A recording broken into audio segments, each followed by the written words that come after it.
салом мухлисони беҳтарин дастаи дунё. Хайр чӣ, 8 дастае ки дар якчорниҳои Лигаи Чемпионҳо бозӣ мекунанд маълум шуд. Динашаб охирин бозии якашниҳоиро ду ҷуфт гузаронинданд. Ҷуфти Бавария Челси ва ҳамчунин ҷуфти Барселона Наполи. Чӣ хеле ки дидем дастҳое ки дар ин бозиҳо фаворит ҳисоб мехӯрданд ба осонӣ ба даври ниҳоӣ гузаштанд. Акнун ҳамаи дастаҳо ба Португалия сафар мекунанд, ба шаҳри Лиссабон, ки боқимонда бозиҳои плей-офф дар он ҷо мегузарад.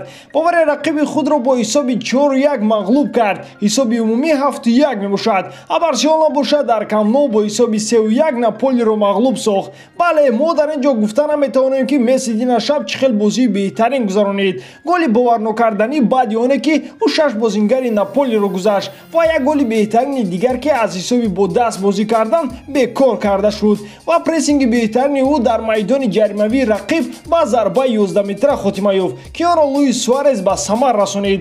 Дар маҷмӯъ динашаб мухлисони Барселона ҳамон Месси ва ҳамон Барселонаро диданд ки дар бозиҳои муҳими мавсим намерасид. Дар умум имрӯз мисли ҳарвақта мехоҳам ба шумо интервюи ҳарду тренеронро баъди бозӣ нишон диҳам ва ҳамчунин интервюи бозингарони ҳардуи дастаро. пеш аз сар кардан мехоҳам хотиррасон кунам ки сарпарасти видеои мо ширкати 1xBet мебошад. онҳо на танҳо моро дастгирӣ мекунанд, балки дастаи Барселонаро.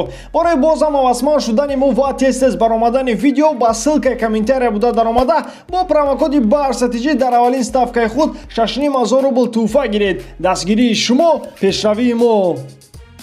мо сад афсӯс мехӯрем ки нимсоат хомӯш мондем. 3 голи ахмақонаро сар додем ва якчанд иштибоҳои бузург кардем. дастаи мо ба Барселона фишори зиёд овард. дар оғози бозӣ бояд 2 гол мезадем, аммо гол сар додем. аз ҳолатҳои стандартӣ гол сар додан маро девона мекунад. ман ҳамеша мегӯям ки мо бозингарони пурқувват ва боистеъдодро дорем, аммо бояд характери худро рушд бидиҳем. агар ба статистикаи бозӣ аҳамият бидиҳем, мебинем ки Наполи беҳтар бозӣ кардааст. мо 2 маротиба зарбаҳоямон зиёд буд. тӯбро идора мекардем ва хати ҳимояро бо осонӣ убур менамудем.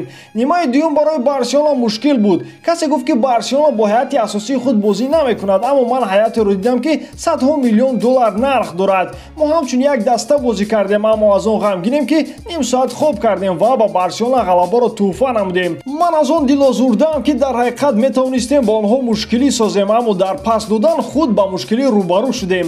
дар қисмати дуюм ин ҳолатро мо тавонистем беҳтар кунем. 7-8 сол аз он гузаштааст ки Барселона бори охир дар Камп-Ноу тӯбро 47% идора карда буд. дар баробари ин шумораи зарбаҳои меҳмонон низ зиёд буд. ман аз он норозиам ки аз ин чиз ба худ чизе нагирифтем. ки каси тен медонад ки ман чандин солҳо мешавад ки кори ӯро назорат мекунам. чанд вақт пеш мо дӯст будем ва бо ҳам машварат мекардем. мо ҳарду ба футбол бо як дид назар мекунем.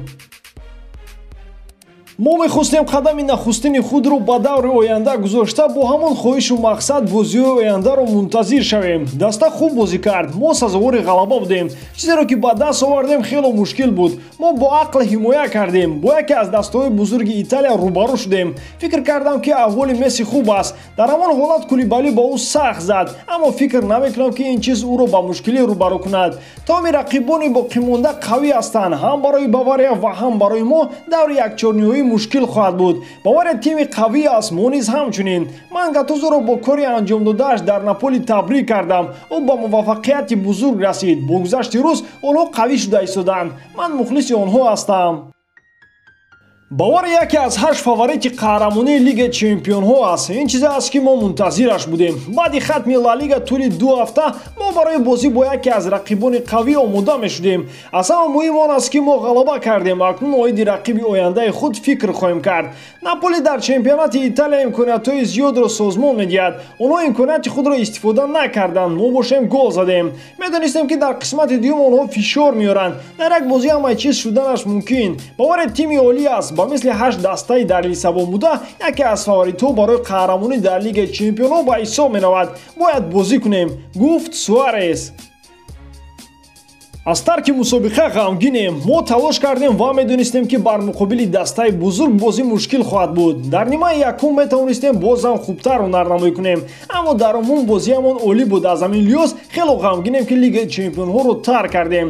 Барселона плеймейкерони зиёд дорад. мо талош кардем ки ба мисли ин мавсим ҳамчун даста бозӣ кунем, аммо дар умум ба ин чиз ноил нашудем. бовар дорем ки зери роҳбарии Гатузо бузург мешавем. соли оянда боз хубтар бозӣ хоҳем кард. мо дар роҳи рост ҳастем, аммо бояд голи бисёртар занем. Дар серия А низ чунин ҳолат аст. Имконият зиёд дорем, аммо гол зада наметавонем.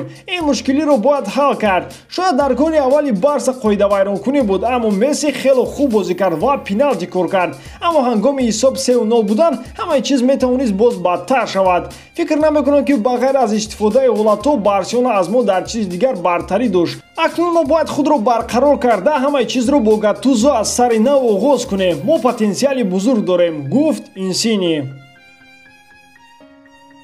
Дӯстон, оё ба шумо бозии шабинаи Барселона писанд омад? Дар комментария нависед ба ғайр аз Месси дина шаб дар майдон боз ки беҳтар буд. Ва ҳамин тамом. Барселонаро дӯст доред ва канали Барса TG-ро дастгирӣ кунед. Дастгирии шумо пешравии мо. Бо шумо буд Муҳаммад Гаиров. Хай дар паноҳи Аллоҳ.